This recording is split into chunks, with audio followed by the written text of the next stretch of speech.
Hello, I'm back just to share an update in relation to my beloved nation of Israel.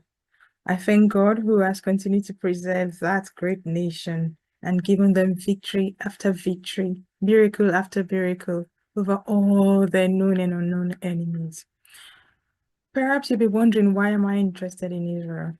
One of the reasons why I do what I do, speak in support and stand with Israel forever, is the fact that the mainstream legacy line, corrupt, compromised media, all the ones that the big names, you know them,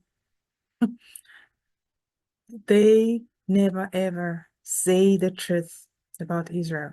All they do is batter, smear, and campaign on behalf of their terrorist masters. So I will lend my little voice to speak in support of the Jewish people, Israel, all day, every day. Perhaps you did not hear, but last week, Thursday precisely, 20th of February, there was a huge, huge divine intervention in the nation of Israel. Bombs were planted on several buses. These terrorists, these murderous monsters, their intention was to throw Israel into another round of mourning and death in the air.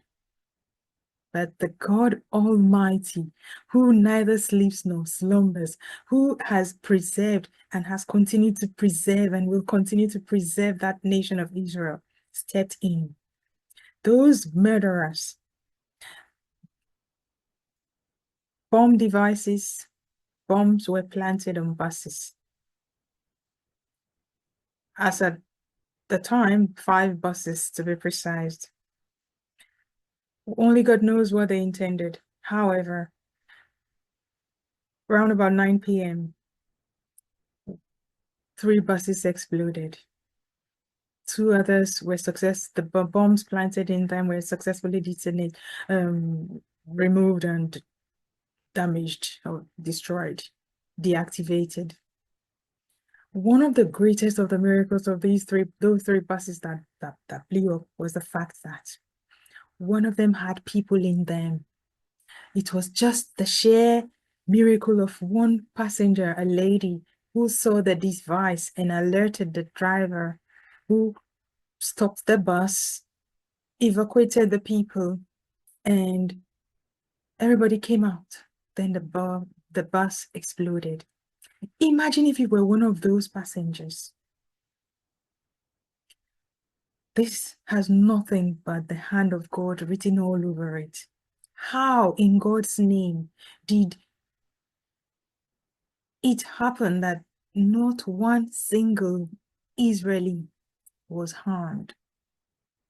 Not one person. 5 buses planned, intended to wreak colossal havoc.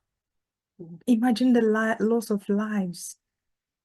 My dear, whether you believe in God or not, that's your problem. I know this is God. He will continue to protect Israel.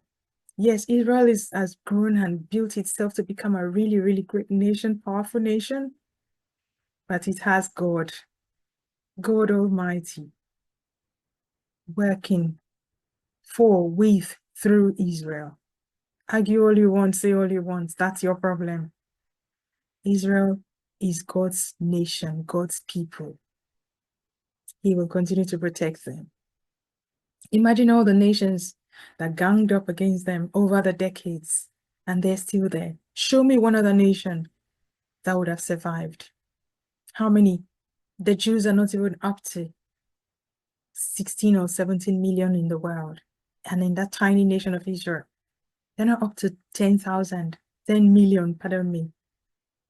But they are indomitable, formidable force. Only God. So I'm just here to thank God who averted that calamity, what the enemy planned, what the devil intended. where we'll be crying for one day, stand at attention, the world would pretend like they care, and then 2 seconds later they turn around and begin to campaign against Israel, promoting, sponsoring, and cheering for the people who would have committed that act, like they did soon after 7 October 2023. But I thank God, in his mercy, he put the enemy to shame again on behalf of Israel. Thank you, Papa God. Thank you, my Father, great creator of the universe. I give you all the glory. I give God all the praise. I just wanted you to know, in case you didn't know, that happened. I will continue to share. I will continue to support. I will continue to use my little voice to speak on behalf of the great people, Jews, and the lovely nation of Israel. Thank you for joining me. Thank you for your time. I hope to be back soon to give you more updates. God bless you.